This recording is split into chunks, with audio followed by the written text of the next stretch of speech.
Hey, Pam, can you name two things that don't sound like they work together, but apparently totally work together? Robo-dogs and the moon. Wait, what? Is that real? Yep. What about you? Pickles and Dr. Pepper, pickles and Dr. Pepper, pickles and Dr. Pepper. What the what? I think we need to jump right in. I'm Pamela Kirkland. And I'm Ryan Willard. This is the 10 News. And here are 10 things you need to know. Processing.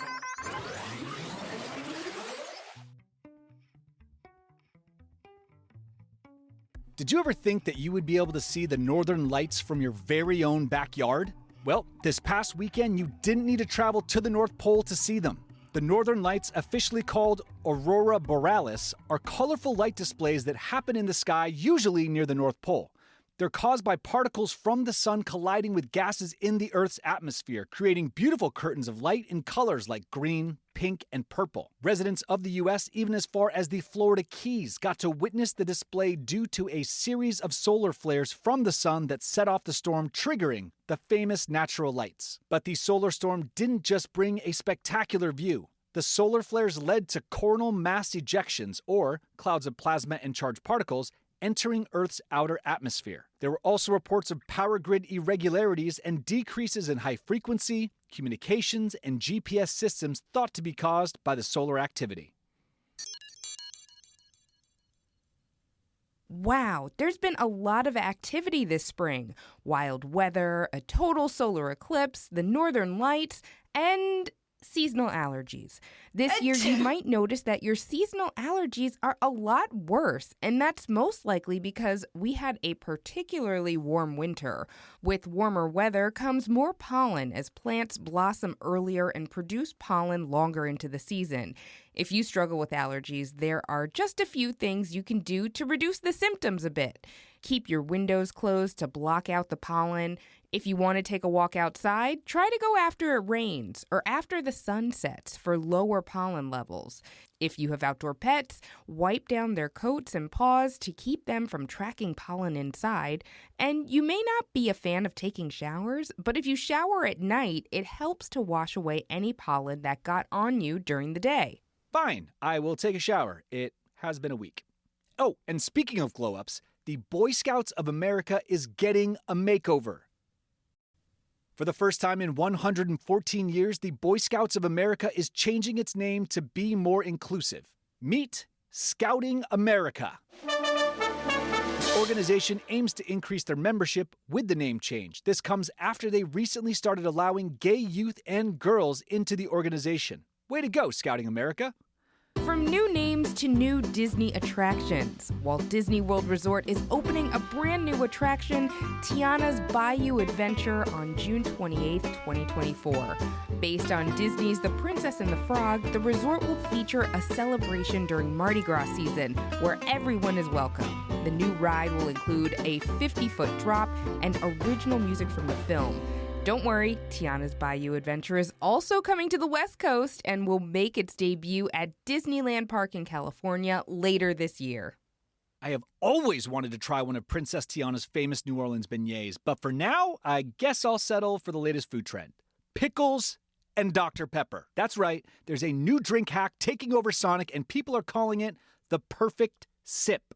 TikToker Mississippi Meemaw shared a video of her ordering the concoction at her local Sonic that generated 3.8 million views. Sonic has confirmed that there is an increase in orders of the unofficial menu item, Dr. Pepper Pucker. There are certainly mixed reviews about the drink, but some are saying that the briny nature of the pickles adds a little something extra to the sweet and fruity flavors of Dr. Pepper. Pickles and Dr. Pepper are two of my favorite things, so I am going to try this out.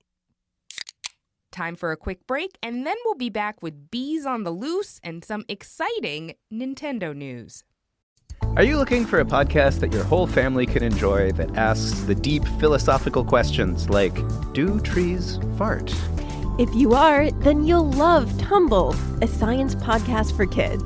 I'm Lindsay. And I'm Marshall. Join us as we explore stories of science discovery, from butts to animals, dinosaurs, astronomy, and everything in between. You'll love these stories, and you'll learn something new. Find and follow Tumble Science Podcast for Kids wherever you get your podcasts, or at sciencepodcastforkids.com.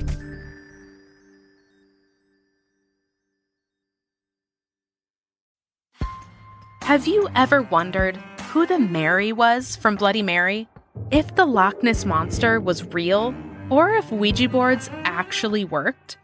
On each episode of the family-friendly Unspookable, we look at the histories and mysteries behind your favorite scary stories, myths, and urban legends to get the real stories behind the scares. Want to solve your next mystery? Find and follow Unspookable now, wherever you get your podcasts.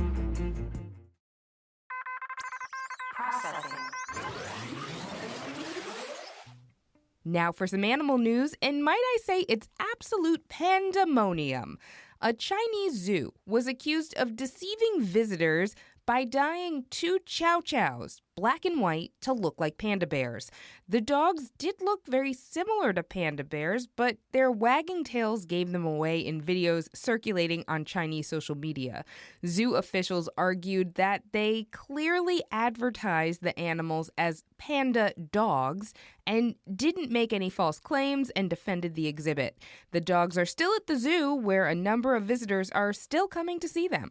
And back in the U.S., a tractor trailer hauling about 15 million honeybees caused quite the buzz when it overturned in Clinton, Maine. The honeybees are used to pollinate blueberry fields and were on their way to Washington County, the center of the state's wild blueberry industry, when the trailer landed on its side. The driver of the trailer was taken to the hospital as a precaution as first responders worked to save the bees, as well as a beekeeper that was brought on site to corral them. While the rescue crew did get stung quite a bit, the colder temperatures that night helped keep the bees from getting too rowdy during the rescue mission. Ow! The world's largest vacuum probably would have been handy while saving the bees, but for now, it's doing its job over in Iceland. Mammoth, the world's largest plant, is designed to suck planet-heating pollution out of the atmosphere like a giant vacuum. It's the second commercial direct air capture plant opened by a Swiss company called Climeworks, and it is 10 times bigger than Orca, which started running in 2021. The technology is designed to suck in air and get rid of carbon using chemicals. The carbon then can be injected deep underground and reused or transformed into solid products such as stone. We've got more tech news for you, and it's out of this world. There's a new rover in town, and it's a dog-like robot trained to explore the moon. One of the trainees, Spirit, is being trained at a moon-like terrain on Mount Hood in the state of Oregon to show researchers how the robot can navigate and help it improve. The research is part of the LASSI project, or Legged Autonomous Surface Science in Analog Environments. And the goal of the project is to have robots that can work with humans to explore the moon and gather data. Nintendo has recently partnered with Go Noodle, a kids' content platform that brings movement, music, and mindfulness into the classroom and family homes. They partnered on a movement break video themed after one of my favorite games of last year, Super Mario Wonder. You can get up and move with the video either in classrooms or your very own home by checking out the link in our show notes.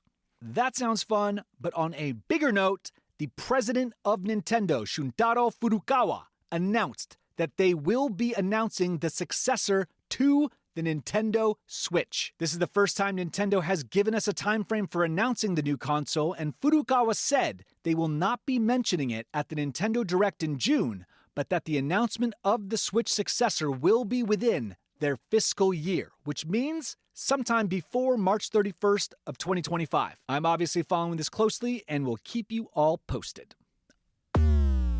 That was 10 things you need to know. Hey, Tenors, we want to hear from you. What were the most important news stories you heard this school year? If you leave us a voice message with your favorite story, your name, and your age, we might have you on the show.